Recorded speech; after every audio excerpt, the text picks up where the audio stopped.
In the 1890s, in the booming port city of San Francisco, one man's empire of sugar, steamships, and steel rail lines made him both a kingmaker and a target.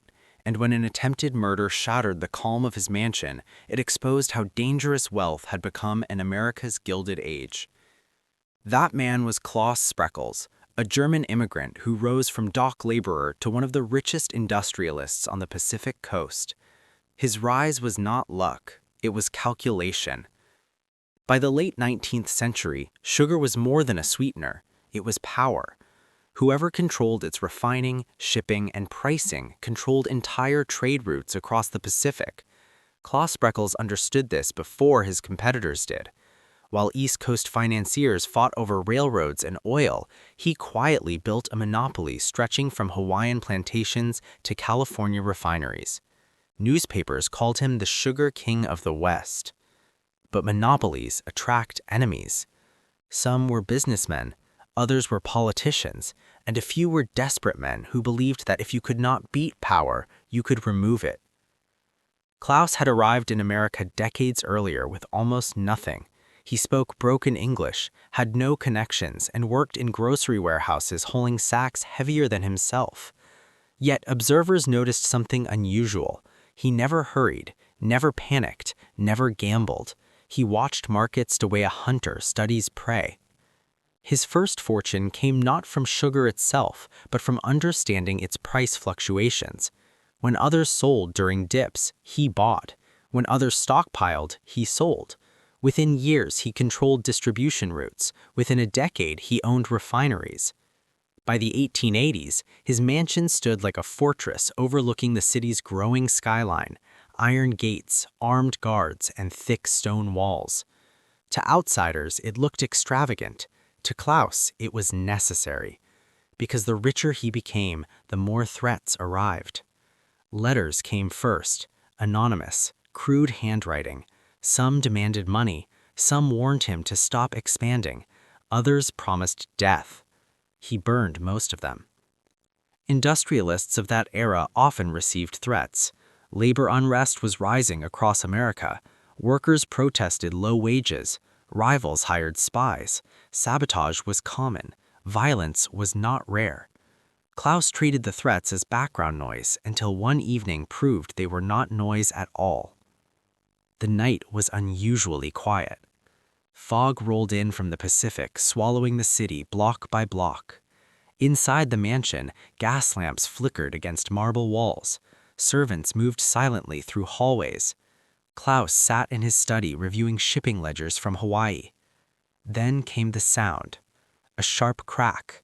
Not thunder, not wood splitting. A gunshot. The bullet tore through a window and slammed into the wall inches from his chair. For a moment, no one moved, not Claus, not the servants. Even the fog outside seemed to freeze. Then chaos erupted. Guards rushed in, doors slammed, lamps were extinguished. Someone shouted that a man had been seen outside the gate. Another swore he heard footsteps running down the street. Within minutes, armed patrols flooded the block. But the shooter was gone. No body, no weapon, no witness who could identify a face, only the shattered glass and a message. Because the angle of the shot made one thing clear: whoever fired knew exactly where Claus would be sitting. Police were called, but their arrival brought little comfort. Late 19th century investigations were slow, underfunded, and often corrupt. Detectives questioned neighbors, servants, and passers-by. No one admitted seeing anything useful. Rumors spread faster than facts. Some claimed labor radicals were responsible. Others whispered rival sugar barons had hired an assassin. A few believed it was political revenge for Claus's influence over tariffs and trade laws. In truth, no one knew, except perhaps the shooter. What made the incident terrifying was not just the attempt, it was the precision. The shooter had studied the mansion, studied Claus's routine, studied the exact hour he sat in that chair. This was not random violence, it was surveillance. And that realization changed everything. Within days, Claus transformed his home into something closer to a private fortress. Additional guards were hired, patrol routes doubled, windows were reinforced, visitors were screened, even business meetings required prior approval. Friends noticed the change immediately. The once approachable tycoon became distant, watchful, cautious. He still attended public events, still negotiated deals, still expanded his empire, but he never again sat with his back to a window. The attack had not killed him, it had sharpened him. Ironically, the attempt on his life strengthened his reputation. Newspapers reported the incident with dramatic headlines, portraying him as a titan so powerful that enemies resorted to bullets. Investors interpreted the attack as proof of his dominance. Rivals saw it as a warning. If someone had tried to eliminate him and failed, what chance did they have in business? Money flowed towards his companies, partnerships multiplied, politicians sought his favor. Instead of weakening his influence, the attack turned him into something larger than a businessman. It turned him into a legend. But legends create myths, and myths hide truths. Behind the public story of a fearless tycoon surviving an assassination attempt lay deeper questions no journalist of the time could answer. Who truly wanted him dead? Was it a single attacker or a hired hand? Was it business rivalry or something personal? And most importantly, was the shot meant to kill him or warn him? Because in the violent economics of the Gilded Age, bullets were often not endings, they were negotiations.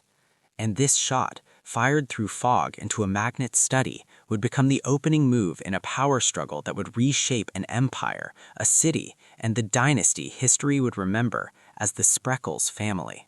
The official record begins not with a suspect, but with a notebook.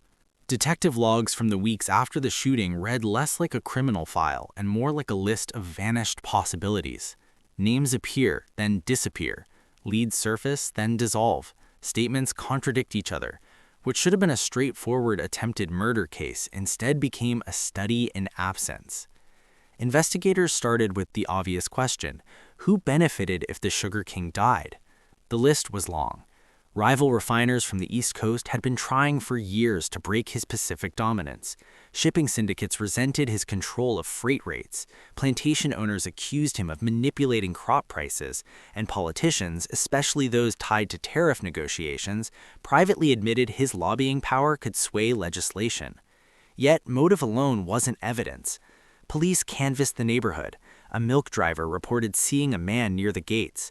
A street sweeper claimed he heard running footsteps. A servant insisted she saw a shadow. None could describe a face. The fog had swallowed everything. The investigation then turned outward, beyond the mansion walls, toward business conflicts. Financial ledgers revealed something unsettling. In the month before the shooting, several competitors had suffered sudden losses after he undercut their prices. One refinery closed entirely, another declared emergency restructuring. The timing suggested economic warfare, the kind that breeds desperation. Detectives quietly interviewed refinery workers, dock laborers, and clerks. Some hinted that certain businessmen had spoken openly about wanting him removed, but when pressed for names, witnesses grew cautious. In the industrial world of the 1890s, accusing a magnate could cost a man his job or worse. The second theory was political. At the time, American sugar tariffs were fiercely contested. Import duties could determine whether fortunes were made or destroyed. Claus's companies benefited from specific tariff structures, and rumors circulated that he privately influenced lawmakers. Reform advocates considered him the embodiment of corporate manipulation. Investigators examined letters sent to his office in previous months. Among routine correspondence were pamphlets condemning monopolies, editorials accusing him of exploitation, and unsigned notes predicting his downfall. None directly threatened violence, but the tone was unmistakably hostile. One document stood out, a clipping from a radical labor publication denouncing industrial magnates as enemies of the working class. On its margin, someone had scrolled in pencil, "King's Fall." No fingerprints could be taken. Forensic science was still primitive. The note was filed away, its author unknown. The third theory was personal revenge. Wealthy men accumulate private grudges invisible to the public. Former partners, dismissed employees, rejected petitioners, any of them might harbor resentment. Detectives dug into employment records from his refineries and shipping offices. They compiled lists of workers fired in the previous year. There were dozens. Most had left quietly. A few had argued. One had threatened to settle things someday. Officers tracked him down in a boarding house. He denied involvement and had an alibi supported by 5 witnesses at a card game. Without proof otherwise, he was released. Another former worker had vanished weeks before the shooting. That discovery briefly electrified the investigation, but railway logs showed he had purchased a ticket east months earlier. The trail ended there.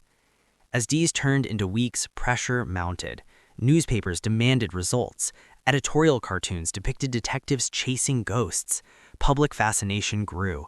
Crowds gathered outside the mansion hoping to glimpse the man who had survived an assassination attempt. Street vendors sold pamphlets speculating about conspiracies. Ironically, the failed attack turned into free publicity for his empire. Investors interpreted his survival as proof of resilience. Shares in his enterprises rose. Contracts increased. Even insurance companies lowered certain rates, reasoning that anyone who could survive such an attack must have formidable protection. The shooting had become part of his legend.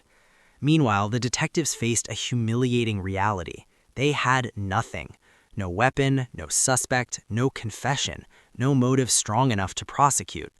The official report eventually described the incident as an attempted assault by an unidentified assailant. It was bureaucratic language for a mystery unsolved. Privately, one investigator wrote a different conclusion in his notes. This was not a crime of impulse. It was deliberate. Someone wanted him frightened or gone.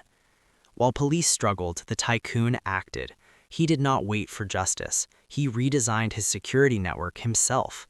Guards were doubled, patrol routes overlapped daily, even household routines shifted unpredictably. He studied vulnerabilities the way generals study battlefields. Associates later said the incident altered his business strategy as well. Before the shooting, he expanded aggressively. After it, he expanded strategically. He began consolidating rather than merely growing, acquiring interests that gave him leverage over competitors rather than simply outproducing them. One of those interests lay thousands of miles across the Pacific, plantations in the islands of Hawaii.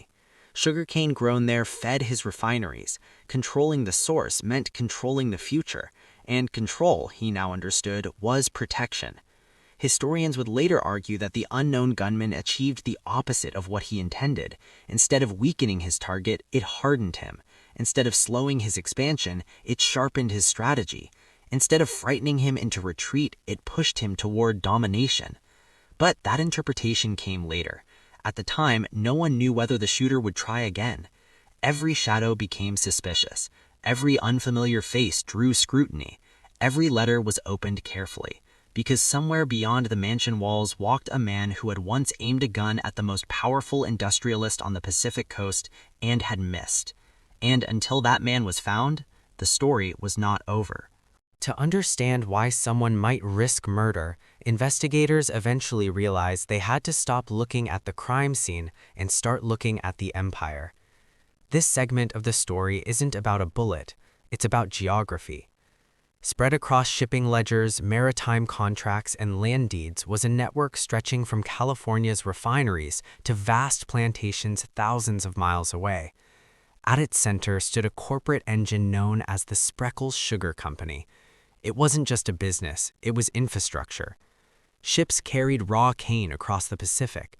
Rail cars transported refined sugar inland. Warehouses distributed it to wholesalers. Each step linked to another contract, another subsidiary, another agreement.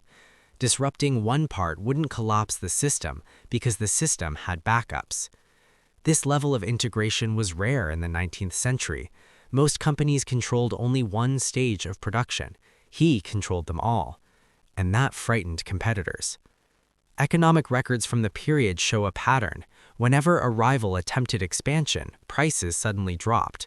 When a competitor stockpiled supply, market demands shifted. When a new refinery opened, shipping costs mysteriously rose. Individually, each event looked like coincidence. Together, they looked like strategy. Economists studying the period later concluded that he wasn't merely reacting to markets, he was shaping them. His dominance over Pacific shipping lanes allowed him to influence supply timing. By choosing when shipments arrived, he could manipulate price stability across entire regions. That kind of leverage doesn't just create wealth, it creates enemies with financial incentives to remove you. At the time, the islands that produced much of the world's cane operated under the rule of the Hawaiian Kingdom. Foreign businessmen held enormous influence there, leasing land and funding plantations. He invested heavily, financing irrigation systems and mills that turned remote fields into industrial agricultural zones. To local rulers, he was valuable. To rival investors, he was dangerous. Because whoever controlled those plantations effectively controlled the Pacific sugar pipeline. Shipping manifests show that in the year before the assassination attempt, his imports increased dramatically. Analysts believe he anticipated tariff changes and rushed shipments before new taxes could take effect. If true, it meant he possessed advanced knowledge of policy shifts, knowledge others did not have. That suspicion alone could inspire hatred. In business circles, whispers spread that he had become untouchable. Some claimed he influenced legislators, others believed he manipulated markets. Whether true or exaggerated, the perception of absolute power was enough to unsettle anyone competing against him.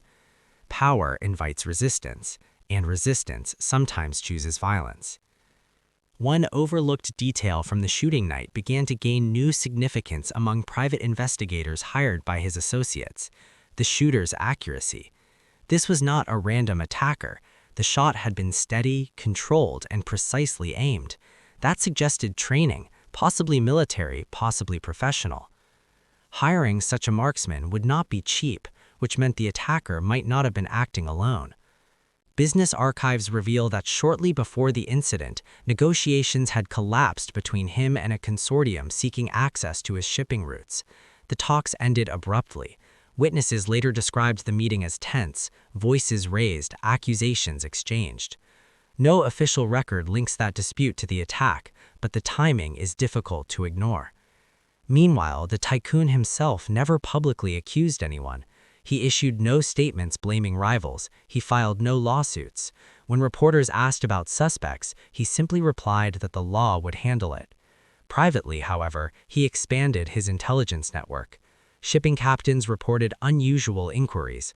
Clerks noted unfamiliar men asking questions about schedules. Plantation managers documented strangers surveying fields. Each report was filed, cataloged, and analyzed. He had begun running his business like a surveillance operation. Historians today often mark this period as the transformation point, when a wealthy entrepreneur evolved into something closer to a strategist of power.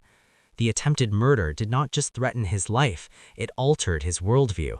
He no longer saw competition as a game of profit margins, he saw it as a contest of survival. And survival required foresight. The police investigation eventually stalled completely, but his private investigation never did, because unlike detectives, he had resources without limits, and, unlike the law, he had something else. A personal reason to find out who had pulled the trigger. Most historical accounts focus on the patriarch. This part of the story shifts perspective, because empires rarely depend on one man alone. As the years passed after the shooting, operational control of many ventures began shifting toward his sons, particularly John D. Spreckels, a figure as ambitious as his father but far more public. Where the elder magnate preferred shadows and strategy, the son embraced visibility. He invested in transportation systems, newspapers, and urban infrastructure. Streetcars bore the family name, shipping lines expanded, media outlets praised development projects. Observers noticed something striking. The family's influence no longer rested solely on sugar. It rested on the city itself. Urban development records show that properties linked to the family multiplied across California. Rail lines connected ports to inland markets. Transit systems increased land values near their holdings. Newspapers shaped public opinion favorable to their enterprises.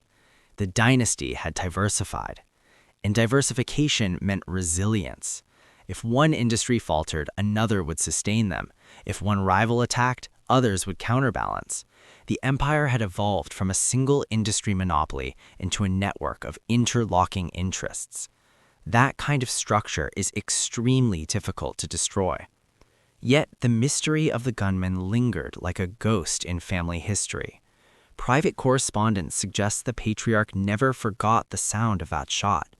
Even decades later, he reportedly asked visitors to close curtains before discussions. Windows behind his chair were considered unacceptable. Fear had not ruled him, but it had marked him. Publicly, however, the dynasty projected confidence. Articles praised their philanthropy, civic leaders thanked them for development projects, investors described them as stabilizing forces in Western industry. The attempted assassination gradually transformed from a current event into a legend, retold at dinners, printed in biographies, whispered in business circles.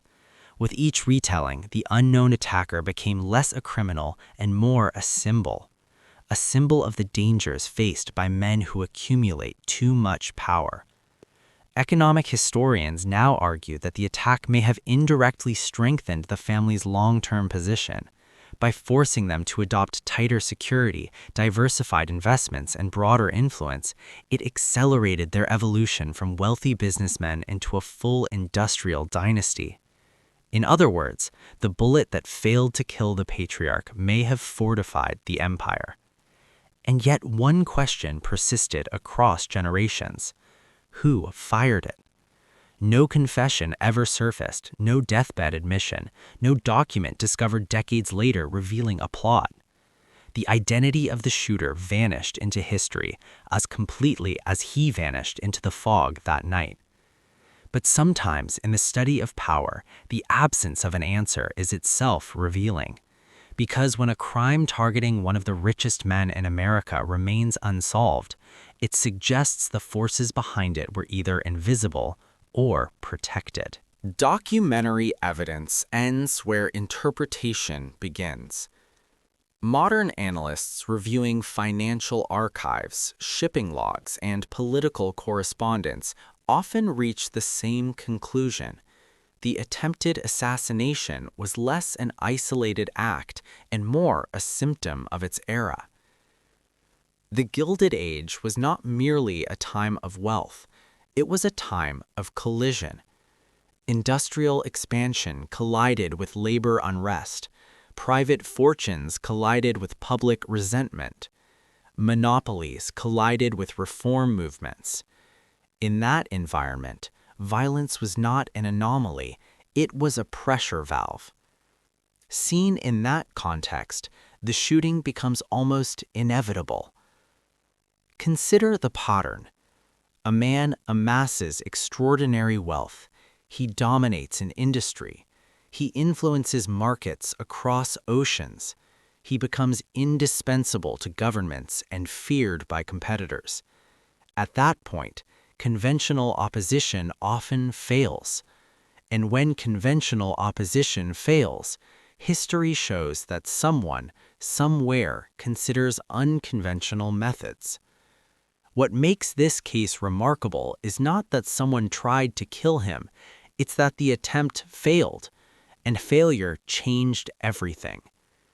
Instead of dying, he adopted.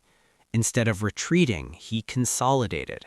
Instead of weakening, he expanded. The attack functioned like a catalyst in a chemical reaction. It accelerated a transformation already underway.